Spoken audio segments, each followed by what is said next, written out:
Hi everyone, I'm Sarah Wingfield. I'm an independent disability advocate.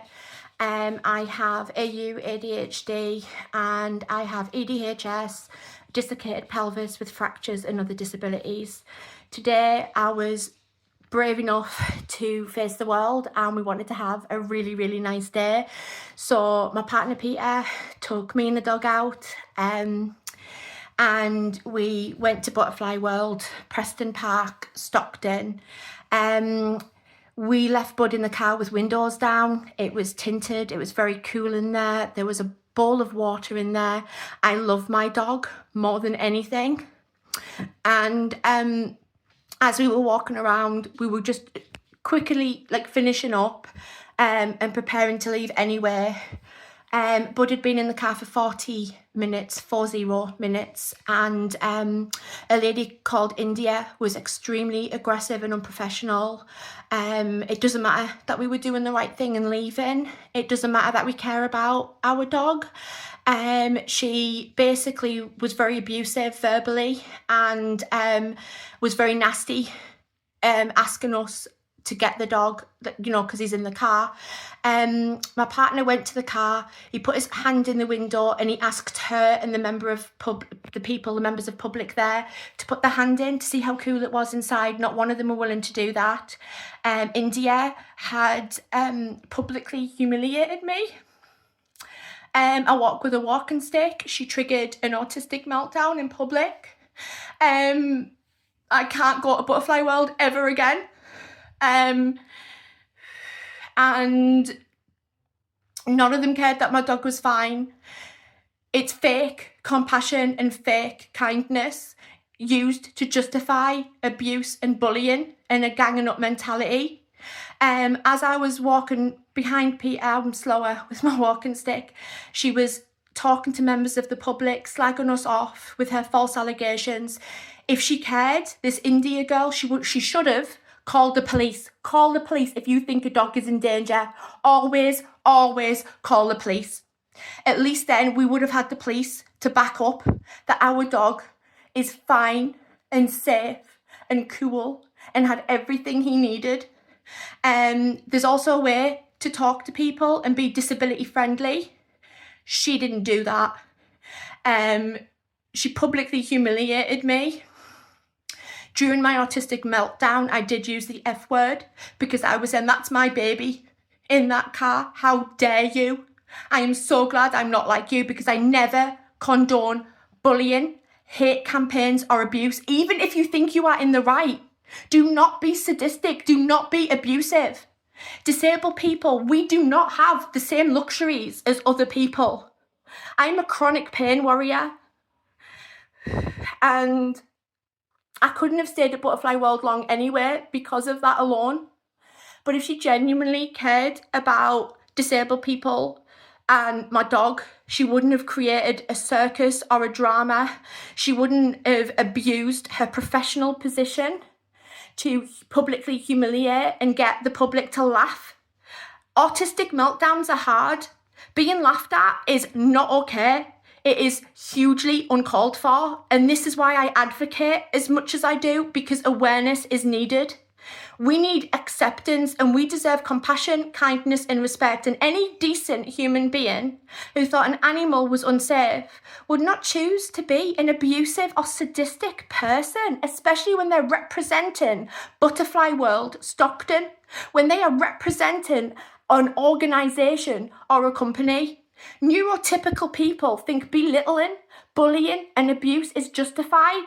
If you think somebody is malicious or maladaptive, that is not correct. That is not okay. No abuse is ever okay.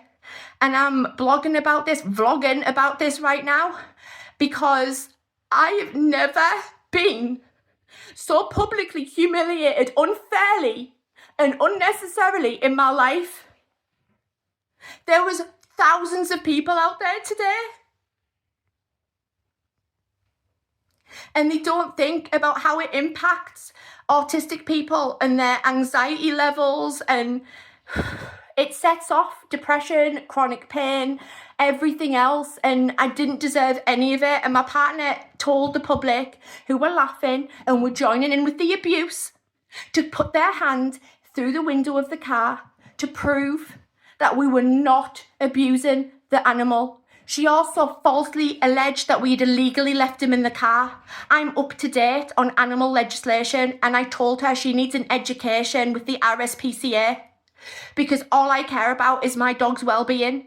And as long as he is safe, in the shade, with water and cool, that 40 to 50 minutes is perfectly reasonable. There is no law in the UK that says you cannot leave your dog in a car with the windows down in a cool and safe environment for any period of time. There is no illegal activity that happened. And false allegations and then being abusive and bullying and justifying the abuse is never okay. Did she call the police? No, because she didn't care about my dog. She didn't care that I was disabled. All she cared about, this India blonde girl, all she cared about was publicly humiliating me. And I really, really hope she watches this, and I hope she checks her behaviour and fixes it. Because I uplift people and I believe in people. And when you do things like this, it's damaging. Please don't do it again, India. Please consider that you can be wrong. You are not infallible. And please, please educate staff on disability awareness and disability rights, as well as animal welfare if they are going to abuse their professional positions. I have sent a formal complaint to Butterfly World Preston Park Stockton. I really don't know what I'm going to get back. Usually nothing, because neurotypical people think they can't be wrong and they think abuse is justified, including public humiliation. You had me have an autistic meltdown in public. That is unfair and that was unnecessary, and I heard what you were saying. And like I said, and I meant, I am glad I'm not like you. I have safeguarding children legislation, animal legislation knowledge. I'm a disability advocate who also advocates for mental health. And this is another thing, mental health awareness. You don't know what people are going through. You can't see chronic pain. You can't see anxiety. You can't see depression. So again, mental health awareness is another important aspect. And our society is failing each other when we justify abuse under any circumstances. Say she was right. Say my dog wasn't okay. Why didn't she call the police? Why didn't she remain professional? Why didn't she accept that we were doing the right thing and we were leaving amicably and politely and respectfully leaving the premises? Because we care about animals. But it doesn't matter. It doesn't matter about reality. In her head, we were a villain, and that allowed her to be a bully, to publicly humiliate and justify the abuse and trigger an emotional autistic meltdown from me, where I was having to scream and defend myself. And I was only screaming that that's my baby in the car. How dare you? And I'm glad I'm not like you. And you said to me, India, you're glad you're not like me. What? Kind, respectful, who advocates for mental health, children's rights, animals' rights, disability awareness. You're proud to not be like me? Okay. We can't go there again. Thank you for watching. And I am not okay with what's happened today. And disabled people deserve better than this. We deserve compassion, we deserve patience, we deserve kindness. And when we are leaving the premises because we are genuinely good people, don't be abusive. Don't be unprofessional. Not only does she need firing, but she needs education on disability awareness and animal welfare rights and the animal welfare legislation, because she just could not accept that she was mistaken. And that, in her head, is a neurotypical, condoned belittling and abuse. And that is not okay. There is never an excuse for abuse. Even when I was having an autistic meltdown and I was screaming back at her, I was kind with what I was saying. But it doesn't matter. I'll still be seen as a villain, and I'll still be seen as aggressive, because her false allegations are all that mattered. And to the people that laughed at me today, That is also not okay. You had children with you. There were children in that park. Teach your kids to be more understanding, more compassionate, and check yourselves. Own how you act and fix it, and just be better people. Thank you for watching. I'm Sarah Wingfield, an independent disability advocate, and I am also an actress, a blogger, an author, and more. And I am also known as Kawaii Decora. And I'm very shook up right now, but I really don't care because this message is more important than how I feel right now. Thank you for watching.